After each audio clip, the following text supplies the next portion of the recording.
tengah-tengah pandemi global atau COVID-19, kita sedang diviralkan oleh sebuah video yang bersih tegang antara dua kubu, yaitu dari kalangan Reformed dan karismatik. Ada seorang tokoh hebat yang luar biasa yang bernama Pendeta Dr. Stephen Tong. Dalam khotbahnya dia menyinggung tentang pendeta-pendeta karismatik, di mana bahwa karisma sudah mulai rontok. Dan di manakah iman-iman pendeta-pendeta karismatik? Saudara bisa menilai sendiri bagaimana tentang video itu dari cuplikan video mengenai dari Pendeta Dr. Stephen Tong hari ini. Saudara bisa menilai sendiri bagaimana penilaian beliau terhadap pendeta-pendeta karismatik. Silakan Anda bisa saksikan sendiri video berikut ini.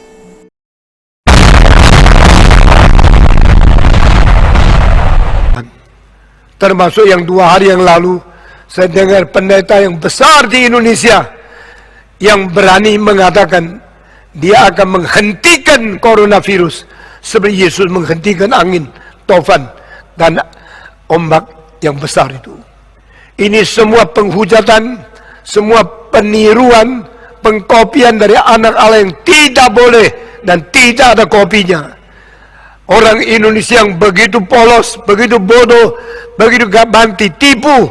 Sekarang bangunlah, sadarlah mulai hari ini. Jangan lagi mau ditipu oleh pendeta-pendeta yang palsu, yang dari dahulu melalui keuangan menjadi perampok, sekali melalui nubuat menjadi pengkopi Yesus yang palsu. Saudara-saudara, jikalau apa yang mereka katakan tidak terjadi, mereka harus mati. Sekarang saya tanya, pendeta-pendeta yang berani mengkopi, memalsukan Yesus, maukah berani kerjakan 2 hal? Pertama, bikin kebaktian kesembuhan secara besar, pakai Istora atau pakai Gelora Bung Karno, bilang semua yang sakit virus corona datang sini, saya dalam nama Yesus menyembuhkan engkau. Kenapa engkau tak berani kerjakan itu? Hei, pendeta-pendeta di seluruh Indonesia, dengar kalimat pendeta Stephen Tong ini. Kalau engkau mempunyai kuasa Tuhan, kerjakan itu. Bikin kebaktian kesembuhan ilahi, suruh semua yang beriman datang. Yang coronavirus telah menjalar di dalam tubuh mereka, sembuhkan mereka. Saya akan melihat apakah kuasa Tuhan ada pada kamu. Pergi ke Amerika, hentikan 1 hari 100.000 orang mati, karena engkau hamba Tuhan. Engkau sudah omong kosong berpuluh-puluh tahun, karena engkau mengetahui yang sakit akibatnya cuma 2, sembuh atau mati. Kalau engkau sembuh, kalau ada orang sembuh, bukan karena engkau sembuhkan, karena memang penyakitnya bisa sembuh, maka engkau langsung mendapat anggota yang banyak. Ini cara perkembangan yang disebut penginjilan. Ini bukan penginjilan, karena tidak memberitakan Kristus yang mati, tidak memberitakan Yesus menanggung dosa, tidak memberitakan Yesus mengganti kita, dipaku di atas kayu salib. Ini bukan penginjilan. Kalau engkau berani lakukan ini, sekarang hari ini lakukan. Kedua, engkau berani tidak berani melakukan setelah pakai nama Tuhan, katakan sesuatu tidak jadi. Engkau mengatakan sekarang rajamlah saya dengan batu. Saudaraku, setelah kita mendengar dan melihat video dari Pendeta Dr. Stephen Tong dari cuplikan khotbahnya, kita akan mendengar dan melihat langsung bagaimana video dari Pendeta Dr. Niko Noto Raharjo, yang bagaimana dengan imannya yang luar biasa, dia menyatakan dengan imannya badai ini bisa berhenti, dan kita akan bisa menilai sendiri seperti apa pernyataan dari Bapak Pendeta tersebut. Kita saksikan videonya berikut ini. Pada waktu murid-murid Tuhan Yesus bersama Tuhan Yesus menyeberang Danau Galilea dengan sebuah perahu, Tuhan Yesus tidur di buritan perahu itu. Keadaan yang tadinya tenang tiba-tiba berubah. Angin taufan datang menerpa, ombak besar datang, dan air masuk ke dalam perahu. Murid-murid sangat ketakutan dan membangunkan Tuhan Yesus sambil berkata, "Tolong Guru, apakah engkau tidak peduli kalau kami binasa?" Tuhan Yesus bangun dan dia menghardik angin itu dan berkata kepada danau itu, "Diam, tenanglah." Apa yang terjadi? angin itu reda, dan danau menjadi teduh sekali. Tuhan Yesus berkata kepada murid-muridnya, "Mengapa kamu begitu takut? Mengapa kamu tidak percaya?" Mereka menjadi sangat takut dan berkata seorang kepada lainnya, "Siapakah gerangan orang ini, sehingga angin dan danau pun taat kepadanya?" Bukankah keadaan pada waktu itu mirip dengan keadaan hari-hari ini? Tadinya keadaan tenang-tenang saja, tetapi ketika memasuki tahun 2020, tiba-tiba kita dikejutkan oleh badai yang datang menerpa. Dalam tempo sekitar 4 bulan, COVID-19 dengan cepat menyebar dari Wuhan, China, dan saat ini hampir ke seluruh bagian dunia ini. Krisis ekonomi mulai melanda dunia, termasuk Indonesia. Paparan COVID-19 di Jakarta dan sekitarnya melebihi tempat-tempat lainnya di Indonesia. Banyak orang-orang yang kita kasihi meninggal dunia. Orang-orang mulai panik, ketakutan, sangat khawatir melihat kejadian ini. Kita mulai berteriak-teriak kepada Tuhan Yesus meminta pertolongan. Tetapi sepertinya Tuhan Yesus tidak menjawab. Tetapi seperti yang terjadi pada waktu itu, pada waktunya Tuhan Yesus akan menghardik kepada COVID-19, kepada krisis ekonomi. Diam, tenanglah. Setelah itu, kita akan terheran-heran melihat bahwa semua kejadian mencekam ini akan berhenti, akan berlalu. Saya percaya, setelah kejadian ini, akan banyak orang bertanya, siapakah gerangan Tuhan Yesus, sehingga COVID-19 dan krisis ekonomi menurut perintahnya? Siapakah sebenarnya Tuhan Yesus itu? Dia adalah Allah yang menjelma menjadi manusia. Segala sesuatu dia yang punya. Segala sesuatu harus menurut perintahnya, termasuk COVID-19, termasuk krisis ekonomi.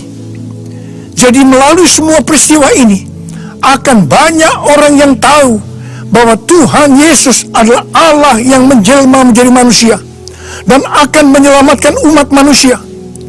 Akan banyak orang yang berseru kepada nama Tuhan Yesus, dan mereka yang berseru akan diselamatkan.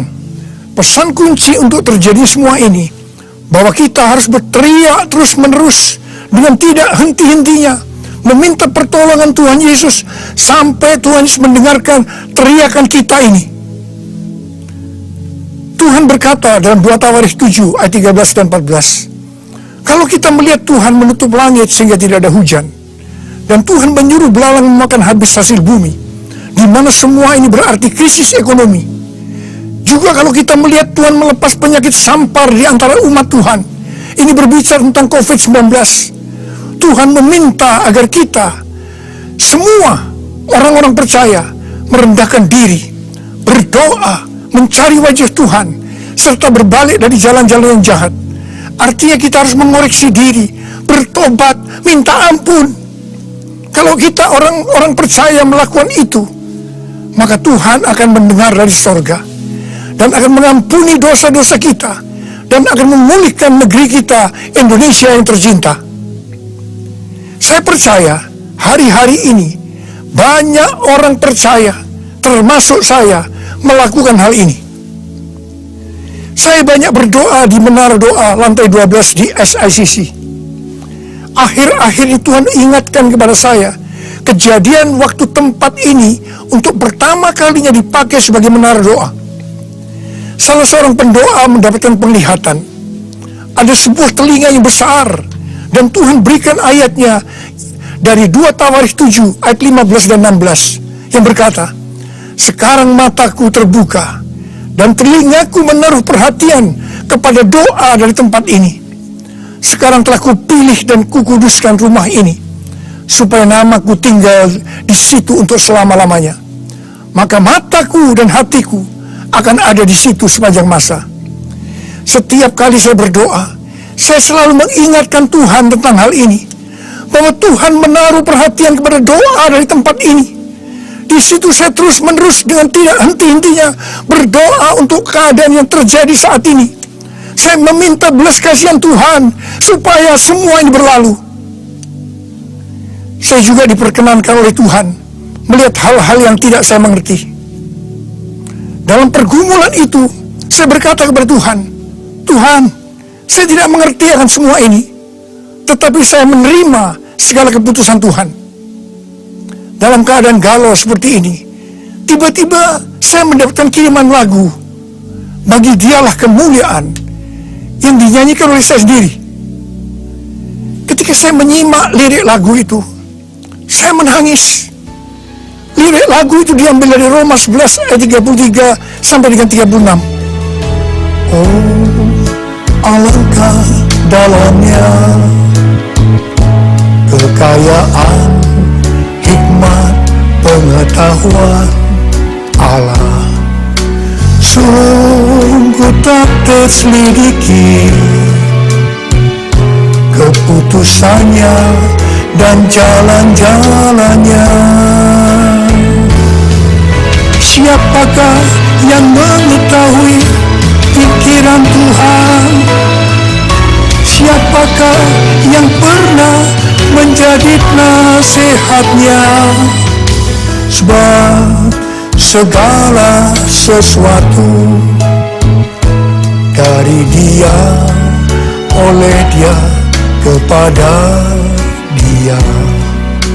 Bagi Dialah kemuliaan sampai selama-lamanya.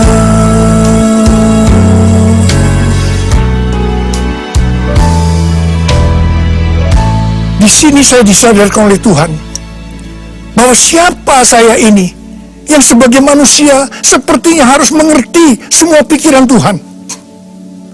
Ternyata Alkitab berkata bahwa segala keputusan Tuhan tidak terselidiki. Jalan-jalan Tuhan tidak dapat diselami. Engkau Tuhan yang berdaulat. Sebab segala sesuatu adalah dari Tuhan dan oleh Tuhan dan kepada Tuhan. Bagi Tuhanlah kemuliaan sampai selama-lamanya. Apakah saudara juga berdoa kepada Tuhan agar badai COVID-19 dan krisis ekonomi ini segera berlalu? Ada berapa banyak yang berkata, tolong Tuhan Yesus, tidakkah Engkau peduli kalau kami binasa? Seperti yang terjadi pada waktu itu, Tuhan akan berkata kepada kita, mengapa engkau begitu takut? Mengapa engkau tidak percaya? Saya diingatkan oleh seorang pendoa syafaat yang berkata kepada saya bahwa tulah di Mesir berhenti setelah anak domba Paskah disembelih. Kemudian setelah itu saya diberikan satu pengertian dan saya bertanya kepada Tuhan, Tuhan, apakah COVID-19 ini akan mulai reda atau menurun pada waktu Paskah? Setelah itu ada yang memberikan kepada saya nubuatan Chuck Pierce yang dituliskan dalam charismanews.com. Chuck Pierce pada waktu tahun 2006 pernah bernubuat untuk saya, yaitu akan dipakai dalam pelayanan kesembuhan, dan nubuatan itu terjadi. Nah, Chuck Pierce pada bulan September 2019 bernubuat bahwa bangsa-bangsa akan mengalami kekacauan sampai Paskah 8 sampai 16 April. Tanggal 26 Januari 2020 kembali Chuck Pierce bernubuat bahwa suatu wabah yang besar datang menyerbu untuk menguji kita sampai dengan Paskah. Bagi saya, apakah hal ini berarti bahwa pada waktu Paskah COVID-19 ini akan mulai reda atau menurun? Hal yang mirip juga dikatakan oleh Cindy Jacob kepada Chuck Pierce pada tanggal 3 Januari 2020. Cindy berkata bahwa dalam 3 bulan pertama di tahun 2020 agar Chuck Pierce berhati-hati untuk perjalanan internasionalnya dan harus banyak beristirahat. Dan itu dilakukan oleh Chuck Pierce. Sekarang Chuck Pierce banyak menulis buku dan istirahat.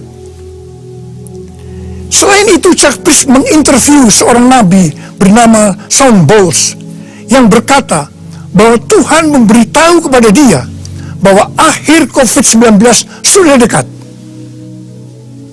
Terhadap nubuatan ini, saya meresponi dengan doa-doa saya, di mana yang tadinya difokuskan untuk meminta kepada Tuhan agar COVID-19 itu berhenti, tetapi sekarang Tuhan Yesus menyuruh saya untuk melakukan seperti apa yang telah dilakukan oleh Tuhan Yesus, yaitu dengan menghardik badai itu dan berkata, diam, tenanglah.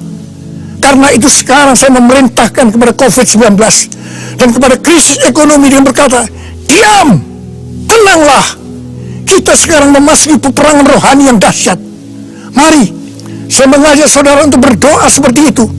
Kita memerintahkan kepada COVID-19 dan kepada krisis ekonomi yang berkata, diam, tenanglah. Dalam melakukan peperangan rohani ini, saudara harus banyak berbahasa roh. Saya percaya setiap kita menginginkan agar badai COVID-19 dan krisis ekonomi cepat berlalu. Karena itu gereja Tuhan harus bersatu. Jangan saling menyalahkan, jangan saling menjelekkan. Saya percaya melalui peristiwa ini justru Tuhan menghendaki agar gereja Tuhan menjadi satu, unity, seperti yang dikatakan dalam Yohanes 17, bahwa unity adalah kunci utama untuk terjadinya penuaian jiwa-jiwa. Melalui peristiwa COVID-19 ini merupakan wake up call bagi gereja Tuhan untuk menyelesaikan amanat agung Tuhan Yesus, dan setelah itu Tuhan sudah datang kembali. Saudaraku, dari kedua video ini kita perlu belajar dan menilai secara historis dan secara teologikal tentang Injil Yesus Kristus.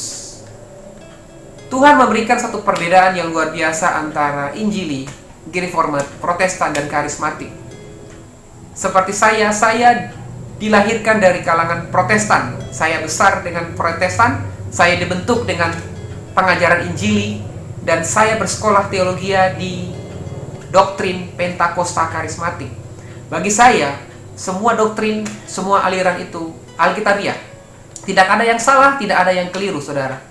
Kita perlu mengambil hal yang positif dari aliran-aliran ini. Bukan waktunya segala sesuatu itu diperdebatkan. Karena di dunia ini tidak ada yang sempurna. Yang sempurna hanyalah Yesus Kristus. Memang kita bisa mengambil makna teologis yang positif dari Bapak Pendeta Stephen Tong dalam hal pengajaran. Tapi dari Bapak Pendeta Niko kita bisa melihat pengalaman mujizat, iman yang luar biasa, iman yang berapi-api. Kita melihat dari dua kubu ini sebenarnya tidak ada yang perlu diperbantahkan. Harusnya kita mengambil satu inisiatif yang positif. Di tengah-tengah wabah COVID-19 ini, bukan waktunya kita memperdebatkan pengajaran mana yang benar. Ini benar, ini salah. Tetapi esensi teologi yang saya ambil dari pandangan beliau-beliau, hamba-hamba Tuhan yang senior adalah di tengah perbedaan ini kita perlu menyatukan visi, menyatukan hati, menyatukan sesuatu secara unity, bukan uniform. Karena doktrin tidak bisa disatukan. Unity artinya di tengah-tengah perbedaan doktrin, kita perlu menyatukan hati untuk memberitakan kabar baik, untuk menjangkau jiwa bagi Yesus Kristus. Itu hal yang pertama yang saya ambil. Hal yang kedua adalah, di tengah-tengah COVID-19 ini, kita perlu peduli dengan sesama. Kita melihat situasi yang ada, kita perlu memberikan pertolongan praktis semampu yang bisa kita lakukan. Entah itu waktu, entah itu tenaga, entah itu dana yang kita bisa lakukan untuk masyarakat Indonesia, untuk orang-orang di sekitar kita. Kita mau menyatakan kasih Tuhan. Kita mau peduli, kita mau gotong royong untuk menolong sesama kita yang terkena dampak COVID-19 ini. Artinya kita perlu bergotong royong untuk menyatakan kasih Tuhan. Itu poin yang kedua yang saya dapat dari aplikasi praktis dari khotbah dari kedua hamba Tuhan ini. Dan hal yang ketiga yang kita perlu lakukan adalah kita perlu berdoa. Mendoakan pemimpin-pemimpin rohani yang saat ini sedang viral, yang sedang memperdebatkan pengajaran, yang saling membela, mengatakan pengajarannya paling benar. Kita perlu berdoa untuk pemimpin rohani supaya gereja boleh bersatu di dalam doa. Dan yang selanjutnya adalah kita perlu mengevaluasi diri, mengoreksi diri. Apakah hidup kita sudah berkenan bagi Tuhan? Apakah hidup kita sudah menyenangkan hati Tuhan? Yang akan Tuhan hadiri di dalam penghakiman bukanlah pengajaran kita, bukanlah doktrin teologi. Tuhan tidak tertarik dengan pengajaran, bukan dengan doktrin. Sekalipun pengajaran dan doktrin akan menuntun kita kepada kesempurnaan, akan menuntun kita kepada pengenalan akan Tuhan. Tetapi yang terpenting, di hari penghakiman yang Tuhan akan adili adalah perbuatan kita, perbuatan iman kita. Apakah kita sudah memberitakan Injil? Apakah kita sudah memenangkan jiwa-jiwa buat Yesus Kristus? Biarlah khotbah-khotbah yang kita dengar bukan saling diperdebatkan, bukan untuk saling menghakimi, tetapi lewat khotbah-khotbah baik Pendeta Dr. Stephen Tong yang kuat dalam pengajaran, dan juga Pendeta Dr. Niko Notonaharjo yang kuat dalam pujian, penyembahan, serta iman, kita satu padukan untuk kita ekspresikan di dalam kehidupan kita sebagai penyembahan yang benar, yang mulia, yang menyenangkan hati Tuhan. Biarlah kita menjadi penggerak-penggerak Injil, kita menjadi agen-agen pembawa kabar baik, bukan agen-agen peruntuh, bukan agen-agen penghancur gereja Tuhan di Indonesia. Salam kasih dan damai. Tuhan Yesus memberkati.